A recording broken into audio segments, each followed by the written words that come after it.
Baik, kita mulai ya teman-teman. Bismillahirrahmanirrahim. Assalamualaikum warahmatullahi wabarakatuh.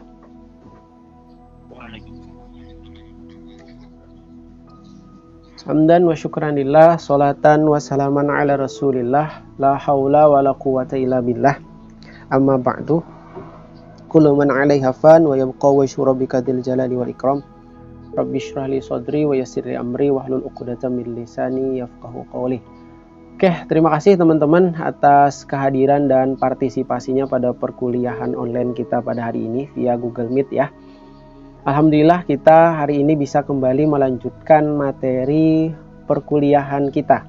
Masih kita berbincang tentang tipologi pemikiran hukum Islam di Indonesia. Di sesi yang pertama kita sudah bahas tentang corak atau tipologi pemikiran Islam tradisionalis, Islam modern, dan Islam moderat ya, dan ciri-ciri serta karakternya masing-masing.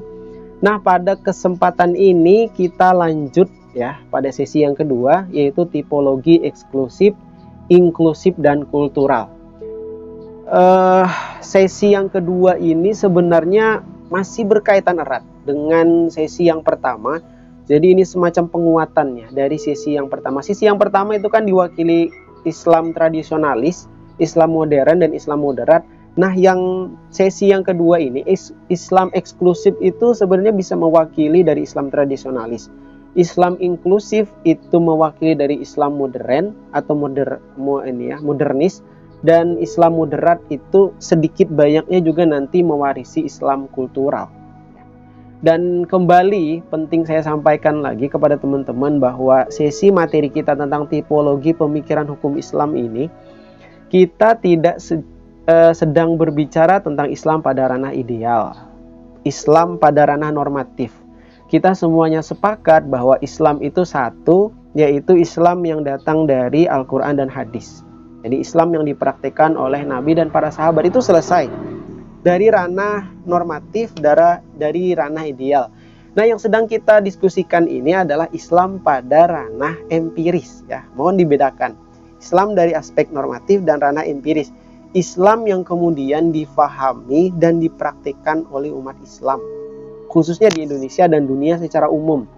Jadi ketika Islam itu, ajaran Al-Quran dan hadis itu difahami oleh umat Islam yang berbeda latar belakang pendidikan, kondisi, zaman, waktu, kebiasaan, tradisi, itu juga akan melahirkan pemahaman yang berbeda pula. Nah, ini yang kemudian memunculkan berbagai macam aliran-aliran, pemahaman-pemahaman corak-corak dalam Islam. Nanti yang kita bahas hari ini yaitu tentang Islam eksklusif, inklusif, dan kultural. Jadi kalau bahasa anak muda sekarang itu kan Islam yang sesuai ekspektasi dengan Islam yang pada ranah realitas. Itu kan ternyata ada perbedaan yang cukup nanti mencolok. Ekspektasinya A, ternyata realitasnya B. Nah itu ya. Jadi yang sedang kita bicarakan adalah Islam pada ranah realitas, bukan Islam pada ranah ekspektasi. Pada ranah ekspektasi kita semuanya sepakat Islam itu satu. Islam itu ya agama universal yang berlaku untuk seluruh umat Muslim yang ada di seluruh dunia. Baik teman-teman, langsung saja kita bahas ya hari ini, yaitu tentang Islam menurut pandangan kaum eksklusif, inklusif, dan kaum kultural. Jadi bagaimana tipologi pemikirannya, apa ciri-cirinya, apa yang melatar belakangi kemunculannya, dan bagaimana yang paling penting nih juga sikap kita untuk menghadapi model-model pemikiran tersebut. Nah, itu yang paling penting ya. Selain kita memahami berbagai pemahaman ini, kita juga harus tahu bagaimana cara kita menyikapi perbedaan tersebut. Baik, kita mulai. Bismillah. Yang pertama, yaitu pemikiran Islam yang bercorak eksklusif ya. Jadi dari segi bahasa itu sebenarnya kita sudah tahu bahwa eksklusif itu kan artinya khusus ya, atau tersendiri, dia tertutup, terpisah dari yang lain, itu kan namanya eksklusif. Makanya ada istilah itu kan wawancara eksklusif. Wah, itu berarti wawancara yang khusus, yang tertutup, hanya diikuti oleh orang-orang tertentu. Atau juga ada istilah kan ASI eksklusif katanya kan. Oh, berarti seorang anak itu, bayi itu hanya diberi ASI, tidak diberi makanan atau minum yang lain. Itu namanya eksklusif, khusus. Atau teman-teman punya ini ya, grup nongkrong eksklusif. Nah itu yang dihadiri oleh kelompoknya itu tidak boleh yang lain, tidak boleh diikuti oleh orang lain, hanya kelompok itu saja. Nah itu namanya eksklusif. Itu dari segi bahasa. Nah kaitannya, nah dalam tipologi pemikiran hukum Islam yang kita maksud ini apa? Sikap memandang bahwa keyakinan, pandangan, pikiran atau mazhabnya atau kelompoknya yang paling benar, yang paling sesuai dengan syariat Rasulullah. Kemudian sementara keyakinan, pandangan, pikiran, mazhab atau kelompok lain itulah salah, sesat dan harus dijauhi. Nah itu disebut dengan Islam eksklusif. Jadi pokoknya hanya pendapatnya yang paling benar, kelompoknya yang paling benar, mazhabnya yang paling benar, alirannya yang paling benar, sedangkan pendapat, mazhab, kelompok, aliran yang lain itu pasti salah. Nah itu yang disebut dengan Islam eksklusif ya.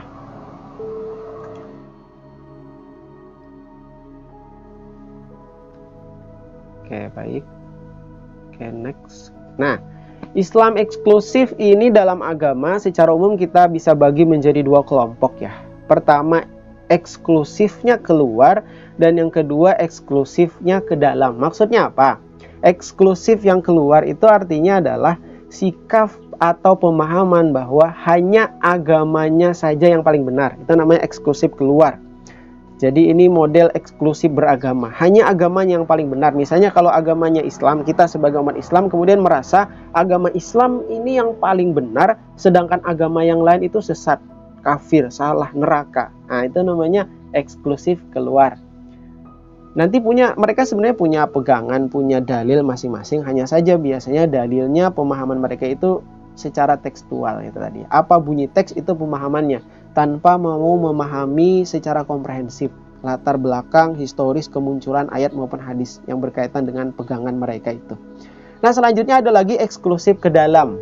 Nah kalau eksklusif ke dalam ini, jadi kalau dalam ranah agama Islam dia masih sama-sama beragama Islam, tapi kemudian beranggapan bahwa hanya kelompok, hanya aliran, hanya mazhabnya yang paling benar, yang paling masuk surga gitu ya. Sementara kelompok atau aliran mazhab lain itu salah, keliru, pokoknya neraka lah, sesat lah. Nah itu Islam yang disebut dengan eksklusifnya ke dalam. Masih sama-sama agama Islam, tapi kemudian mereka menyempitkan lagi bahwa yang paling benar itu hanya kelompok mereka, hanya aliran mereka. Misalnya yang agak relate dengan kehidupan kita saat ini, misalnya yang tarawih 20 rakaat, kemudian merasa yang paling benar, yang paling sunnah, sedangkan yang 8 rakaat itu salah. Nah, itu misalnya. Atau dalam hal kemarin, dalam penentuan awal bulan, yang ruqyah itu merasa yang paling benar karena sesuai dengan tuntunan Nabi, sedangkan yang hisab itu pasti salah. Atau sebaliknya, yang hisab merasa benar, yang ruqyah kemudian dianggap sebagai pemahaman yang sesat. Nah itu model-model seperti itu namanya contoh pemahaman eksklusif ke dalam beragama. Nah, jadi munculnya sikap eksklusifisme ini dalam beragama, khususnya dalam persoalan hukum Islam, dalam persoalan fikih misalnya, ini ternyata dikarenakan karena doktrin ajaran atau wawasan yang sempit dalam memahami Islam ya. Jadi kelompok ini memang kelompok yang memahami ajaran Islam secara tekstualis, secara literalis. Jadi apa bunyi teks itulah pemahamannya, tanpa mau memahami secara mendalam. Makanya pemahaman mereka itu sempit, tidak luas, tidak komprehensif. Kalau bahasa anak muda sekarang itu kan jalannya kurang jauh gitu ya, ngopinya kurang pahit, begadangnya kurang malam. Nah akhirnya memunculkan pemahaman yang sempit tadi. Makanya itu kan yang lain pokoknya salah, karena mereka tidak mau mengeksplor, tidak mau memahami pendapat orang lain. Hanya pemahaman mereka saja yang mereka pelajari, yang mereka pahami, sedangkan pemahaman di luar dari yang mereka pahami itu pasti salah, pasti keliru. Nah itu model Islam eksklusif ya, baik eksklusif keluar maupun eksklusif ke dalam.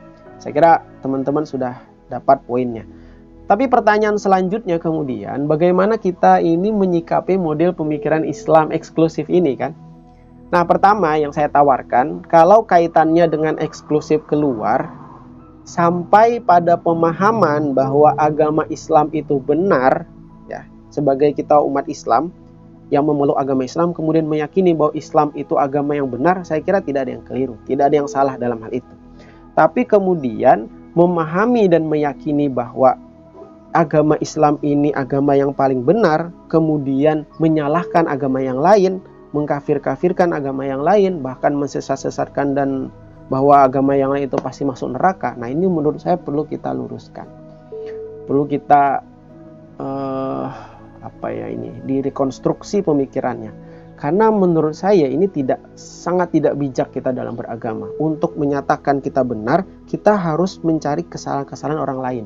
Itu sama halnya kita untuk menyatakan diri kita pintar, kemudian kita mencari orang bodoh untuk melegitimasi kepintaran kita gitu ya. Atau kita menganggap kita orang baik, kemudian mencari-cari keburukan orang lain. Nah, itu sama seperti itu. Maka dalam hal beragama saya kira sangat tidak pantas bahwa menganggap agama kita paling benar dengan cara menyalah-nyalahkan pandangan atau pendapat atau agama orang lain. Nah, itu tawaran saya yang pertama. Tawaran yang kedua, respon kita bagaimana menghadapi model yang kedua ya, eksklusif ke dalam. Tadi kan eksklusif keluar, memahami bahwa agama yang lain itu salah, sedangkan agama sendiri yang paling benar. Eksklusif ke dalam, ini sama-sama orang Islam, tapi kemudian mereka mengerucutkan diri bahwa kelompok mereka yang paling benar, yang lain salah. Nah, makanya untuk menyikapi hal ini, makanya penting menurut saya kita ini berpegang pada kebijaksanaan para ulama mazhab. Saya kira ini kan yang diantaranya menjadi rujukan kita dalam beragama, khususnya dalam memahami hukum Islam.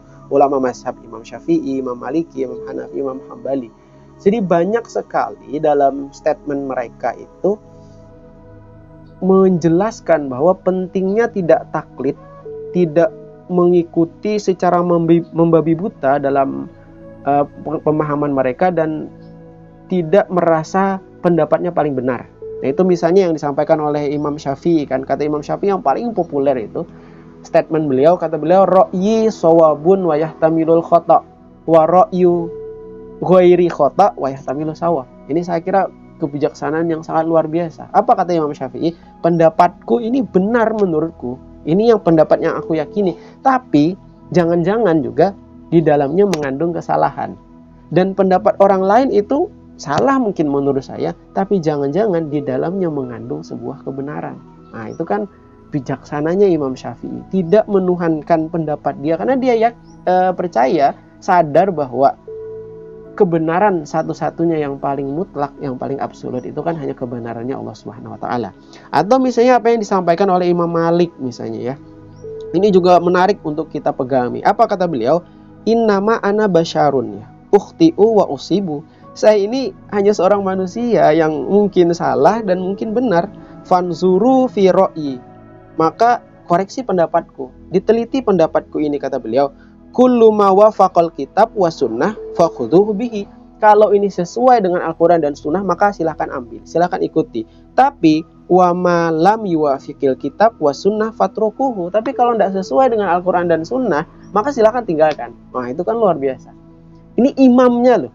Yang menarik itu justru umatnya yang fanatiknya membabi buta, padahal imamnya sendiri itu sangat toleran, sangat moderat, sangat terbuka dengan berbagai pendapat itu kan. Maka ada cerita bahwa Imam Syafi'i itu ketika berkunjung ke makamnya Imam Hanafi kalau tidak salah, kan Hanafi tidak harus kunut ya kalau subuhnya itu. Beliau berziarah sampai subuh, ketika subuh beliau sholatnya itu tidak pakai kunut. Jadi cara beliau untuk menghormati Imam Hanafi itu kan. Artinya apa? Mereka tidak benar-benar mengkultuskan pandangan mereka. Jadi ya ada banyak kebenaran dalam beragama itu ya. Mungkin pendapat mereka tetap yakini sebagai sebuah kebenaran. Nah, itu Islam eksklusif ya. Jadi ciri-cirinya, karakternya, dan juga bagaimana cara kita merespon.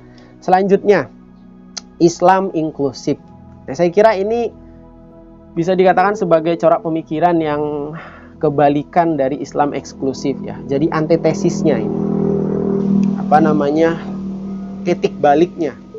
Kebalikan dari Islam eksklusif itu adalah Islam inklusif. Jadi kalau tadi Islam eksklusif itu mereka sangat tertutup dengan kelompok lain, hanya menerima kelompok mereka saja.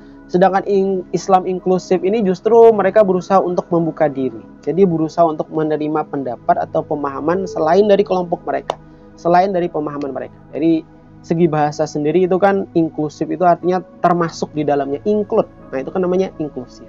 Include, termasuk di dalamnya. Jadi mereka berusaha untuk menerima dan terbuka terhadap berbagai macam pendapat dan pandangan dalam Islam. Nah, jadi Islam inklusif itu apa sih? Yaitu sikap memandang bahwa keyakinan, pandangan, pikiran, mazhab atau kelompok yang lain itu juga mengandung kebenaran dan dapat diterima. Nah, ini menariknya ya. Jadi mereka berusaha untuk apa? Memahami dan menerima, terbuka terhadap berbagai macam perbedaan dalam beragama. Baik nanti inklusifnya keluar, memahami agama lain, dan juga inklusif ke dalam, memahami berbagai macam perbedaan dalam agama Islam, dalam ajaran-ajaran Islam. Nah, itu disebut dengan Islam inklusif ya. Jadi mudahnya begini, Islam inklusif ini mereka berusaha untuk menempatkan diri mereka itu ke dalam cara pandang orang lain atau kelompok lain dalam memahami persoalan. Jadi menggunakan sudut pandang orang lain dalam memahami persoalan agama yang lain atau pemahaman orang lain. Kalau kita memahami agama Kristen tapi dengan sudut pandang Islam, ya pasti ujung-ujungnya ya kafir, sesat kan begitu. Coba sesekali kita lihat ajaran agama Kristen itu dengan cara pandang orang Kristen memahami agama Kristen. Nah, saya yakin kita tidak mudah menyalahkan orang lain kan. Karena nanti sebaliknya orang Kristen memahami agama Islam dengan sudut pandang orang Kristen, ya sama-sama sesat, sama-sama neraka nanti ujungnya. Tapi coba kemudian pahami agama Islam dengan sebetul-betulnya, ya pasti mereka tidak mungkin juga menyesatkan, mengkafirkan. Nah itu ya, jadi caranya itu dengan cara apa? Masuk ke dalam paradigma berpikir mereka. Kalau teman-teman yang punya pacar kemudian melihat orang yang jomblo itu kan hina dina kan, oh merasa dirinya ini punya pacar, kemudian yang jomblo ini pasti hina dina. Oh, jangan melihat keadaan teman-teman kemudian kepada orang lain. Coba jadi sebagai seorang jomblo juga itu kan, biar merasakan bagaimana perasaan jadi seorang jomblo. Nah itu teman-teman tidak mudah untuk membuli orang jomblo kan begitu. Termasuk orang yang sudah menikah melihat orang yang pacaran itu kan juga menganggap hina dina kan, wah maksiat itu, zina segala macam. Nah coba dari sudut pandang orang yang pacaran, mungkin mereka mau menikah tapi mungkin modalnya belum ada, belum dapat restu orang tua dan lain sebagainya. Nah insya Allah kalau model cara berpikir kita seperti itu, tidak mudah untuk menyalahkan orang lain atau menyesatkan orang lain. Nah itu ya yang saya sebut dengan berpikir inklusif. Kalau dalam kaitannya ini ya berpikir Islam secara inklusif. Jadi berusaha untuk terbuka dan mau menerima pandangan orang lain. Jadi itu ya, jadi kalau tadi Islam eksklusif tadi cenderung menolak perbedaan pendapat, sedangkan Islam inklusif ini mereka berusaha untuk menerima perbedaan pendapat itu sebagai sebuah realitas yang harus dihargai dan harus dihormati, mau tidak mau. Karena bagaimanapun ya perbedaan itu adalah kehendaknya Tuhan. Al-ikhtilafu rahmah, kata Nabi, kata Allah, kata Nabi juga kan bahwa perbedaan itu adalah rahmat yang harus mau tidak mau harus diterima dan dihormati. Nah, namun menurut saya catatan yang paling penting dalam memunculkan sikap inklusif dalam beragama ini harus dibedakan antara talfik, antara relativisme beragama dan sinkretisme. Ini harus beda ya, Islam inklusif ini. Jangan sama.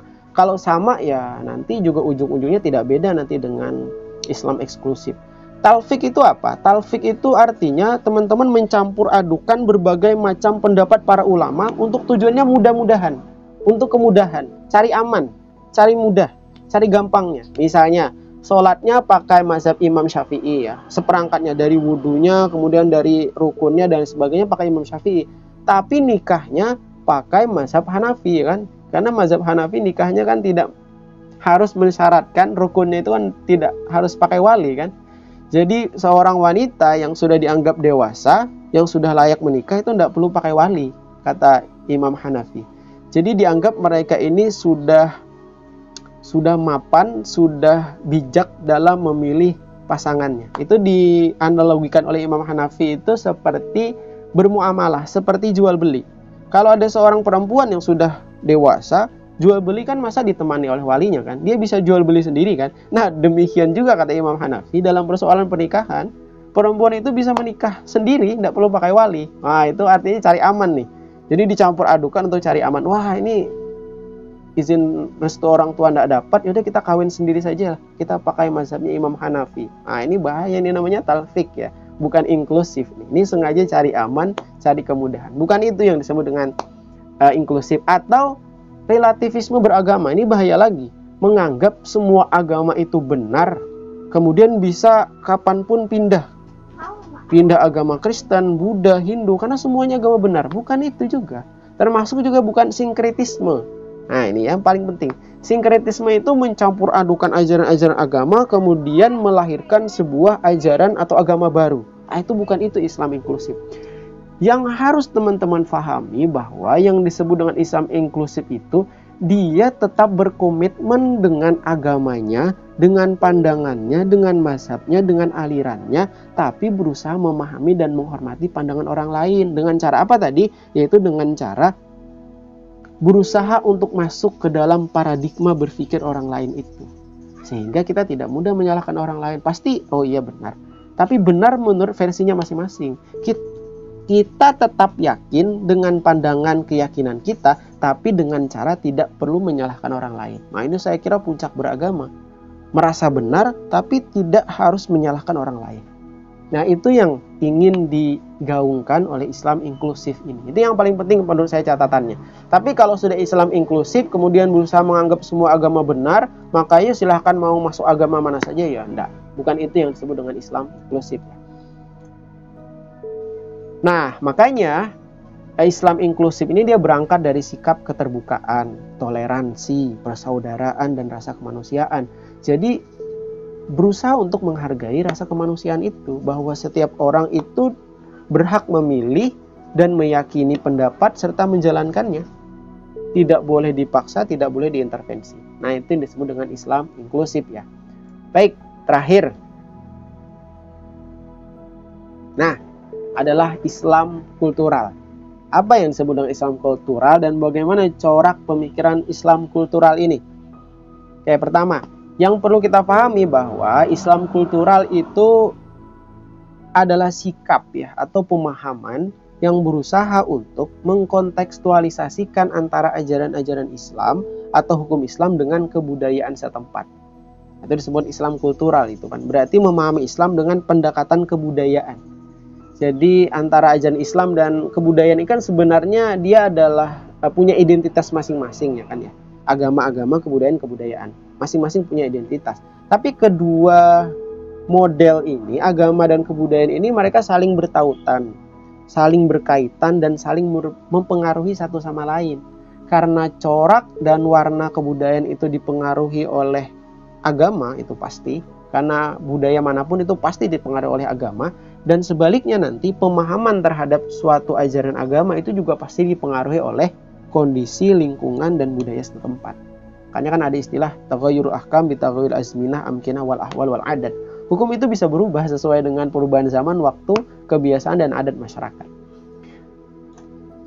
Nah selanjutnya, ini juga yang paling penting bahwa pandangan keislaman yang bersifat kultural ini merupakan respon terhadap Islam fundamentalis tekstualis ya. Jadi mereka hadir ini untuk mengkonter ya munculnya model berpikir Islam fundamentalis tekstualis. Kenapa? Karena mereka ini ya dalam memandang agama Islam itu ya menurut mereka ini pandangan fundamentalis tekstualis bahwa Islam itu harus dipraktekkan dalam sehari-hari, harus sesuai dengan prakteknya Nabi secara keseluruhan. Tanpa kemudian mereka membedakan mana aspek universal Islam, mana budaya Arab. Kalau menurut Islam kultural, enggak. Harus dibedakan dong antara ajaran-ajaran Islam yang bersifat universal, yang bisa diterapkan di seluruh tempat dan zaman, dan mana budaya Arab, itu beda. Budaya Arab itu kebetulan nabinya datangnya di Mekah, di Arab. Makanya Nabi nanti juga tidak lepas dari budaya Arab. Tapi Islam itu harus kita bedakan antara ajaran yang bersifat universal dengan kebudayaan setempat yang sifatnya lokalistik, yang sangat dibatasi oleh waktu dan tempat. Jadi harus bedakan mana wahyu Tuhan, mana tradisi, di mana wahyu itu turun.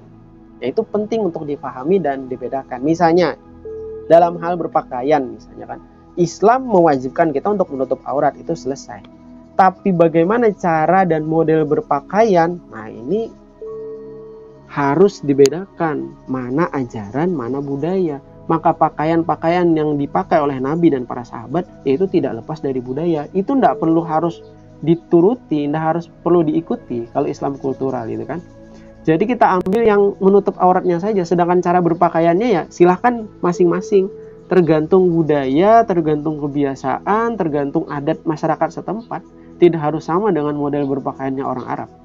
Nah itu ya. Misalnya dalam perkawinan juga harus dibedakan mana yang ajaran Islam, mana budaya Arab. Ketika syarat dan rukun terpenuhi maka kan sah menurut Islam. Sedangkan yang ornamen-ornamen, hiasan-hiasan dalam perkawinan itu tidak perlu juga harus sama dengan orang Arab. Kalau di Banjar misalnya kan kita mengenal ada istilah jujuran, ada bemandi-mandi, ada bausung, ada lain sebagainya. Tidak perlu diharamkan. Karena ini bagian dari identitas bangsa Indonesia, identitas budaya Banjar. Jadi tidak perlu harus sama dengan Nabi.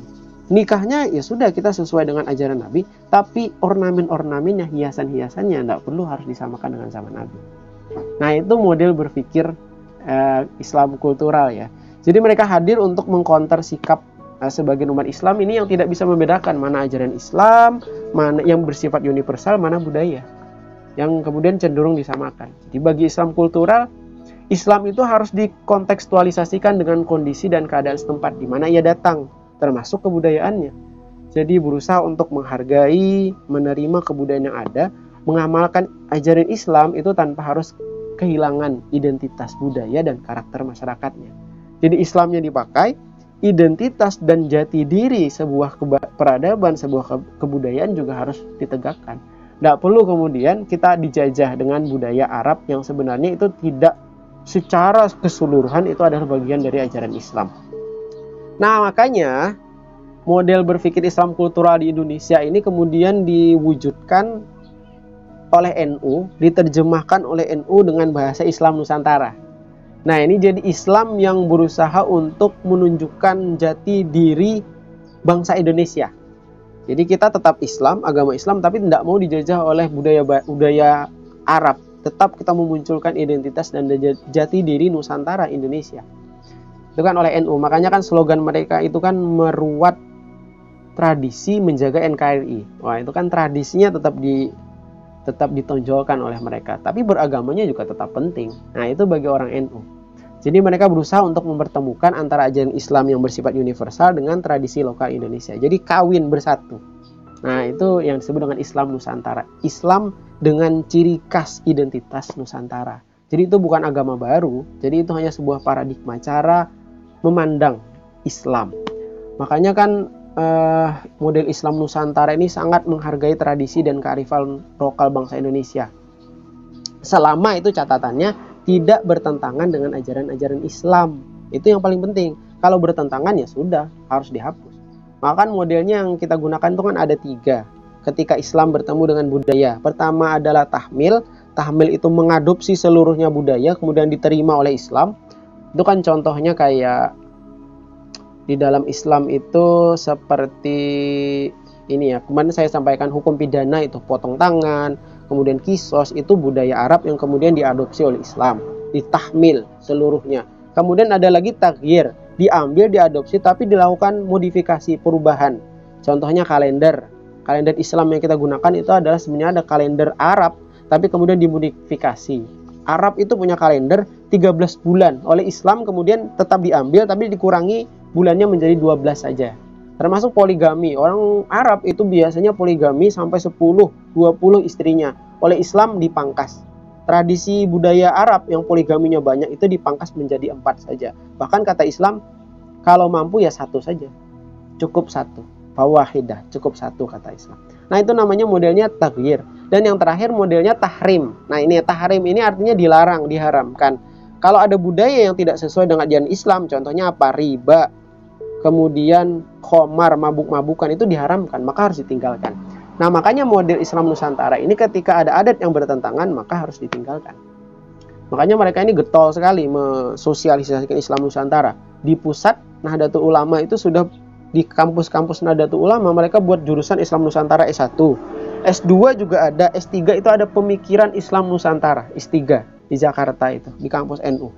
Jadi mereka sangat getol. Jadi Islam Nusantara itu tadi ya, berusaha untuk menghargai identitas jati diri masyarakat Nusantara yang beragama Islam. Makanya kan mereka sama-sama sih ingin memuji Tuhan, memuji Allah, tapi dengan cara apa? Tahlilan gitu kan. Orang Banjar juga sama kan, ada tahlilan. Orang Jawa dikenal dengan istilah tahlilan. Jadi sama-sama memuji Tuhan, inginnya juga cinta sama Tuhan, tapi caranya dengan tahlilan. Jadi mereka kumpul-kumpul, kemudian dipilih bacaan ayat-ayat Quran tertentu. Kalau dibaca satu buah Al-Quran 30 juz kelamaan kumpul-kumpulnya. Padahal kan ada makan-makannya juga. Akhirnya dipilih-pilih ayat-ayat, beberapa ayat saja yang menggambarkan ketauhidan kepada Allah. Dipilihlah, makanya disebut ada tahlilan. Cinta kepada Rasul, cinta kepada Nabi Muhammad, kemudian diwujudkan dengan maulidan. Ada perayaan maulid selama 1 bulan. Itu orang Banjar yang sangat luar biasa itu merayakan maulid. 1 bulan full ada maulid. Itu Islam Nusantara. Di Arab tidak ada model maulidan seperti itu. Tapi ini wujud kecintaan orang Indonesia terhadap nabinya, terhadap rasulnya, kemudian 1 bulan full diadakan. Nah, itu cara Islam di Nusantara. Makanya disebut dengan Islam kultural. Jadi berusaha untuk menjalankan agama Islam, tapi juga tetap ya mempertahankan, menonjolkan, menampakkan identitas budayanya atau tradisi lokal dan kearifannya. Nah, itu yang disebut Islam Nusantara. Saya kira cukup ya teman-teman untuk kajian kita pada kesempatan hari ini tentang tipologi pemikiran hukum Islam. Di antaranya adalah Islam kultural,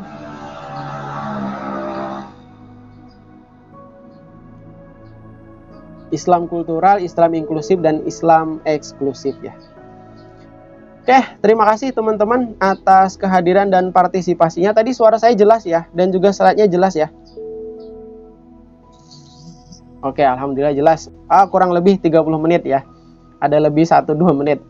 Saya mohon maaf waktunya agak lebih 30 menit. Terima kasih ya teman-teman atas kehadiran partisipasinya untuk kuliah via Google Meet ini. Untuk selanjutnya kita lanjutkan di grup WhatsApp ya. Baik, sekali lagi terima kasih. Assalamualaikum warahmatullahi wabarakatuh.